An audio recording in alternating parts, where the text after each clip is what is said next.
Right now at noon, developing news on a massive fire in Newport. More than 100 firefighters from more than a half dozen communities continue their efforts in putting out a 4-alarm fire. These flames breaking out last night at the Wayfinder Hotel. And right now, the Newport Fire Department is still working to try and get everything under control. Dozens of hotel guests are displaced. ABC 6 News reporter Yanni Tregellis has been on the scene for us all morning as those firefighters continue their efforts. Good afternoon, Yanni.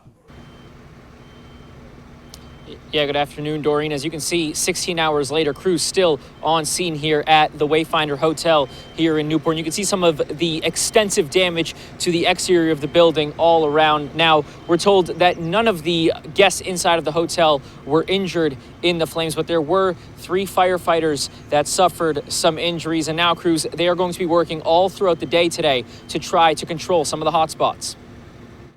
This was the scene of the 4-alarm fire that broke out at the Wayfinder Hotel in Newport Monday night. 3 firefighters injured in the blaze, including 1 falling through a floorboard. We could not get to between the floors.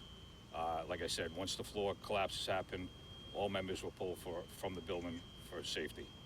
Guests staying in the hotel say they had no clue the building was on fire until first responders arrived. I heard all the fire trucks, but the alarms weren't going off on the far side. Nearby neighbors tell ABC 6 they were in shock when they looked outside to see the hotel in flames. Start to smell some fire, and I didn't really think anything of it. Walked outside and could see the flames from our parking lot of the condo complex next door. Fire officials say the fire started on the right side of the hotel before spreading into the central part of the building. All guests inside were safely evacuated before being placed in other hotels across the area, including Calling Lati, who is now staying in a nearby Holiday Inn. Saw that this side was all on fire. It looked like it started from an electrical fire, but it looked like it was out, but then the whole thing went up in flames, and that's when the roof caved in. In a statement released to ABC 6, the co-owner of the Wayfinder Hotel, Phil Hosbod, called Monday night's events awful, saying, quote, "We are deeply grateful for the Newport Fire Department and all the surrounding communities that responded.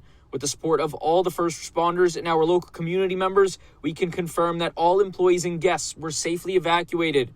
Crews were able to stop the flames from spreading throughout the whole building, and efforts to put out remaining hotspots and flare-ups continued throughout the morning hours Tuesday. But with damage having spread through most of the building, fire officials don't expect to be able to salvage the 200-room hotel. I would consider it a complete loss at this point. We've been here, like I said, shortly after 8 o'clock, and just exterior streams, defensive tactics, dumping water on the building. And crews from the Newport Fire Department still remaining on scene today, and we're told that they are expected to be here throughout the entire day, trying to contain some of those hotspots and flare-ups from the outside. They will not be going back inside the building. As for the cause of the fire last night, that still remains undetermined at this time. Live in Newport, Yanni Tregellis, ABC 6 News.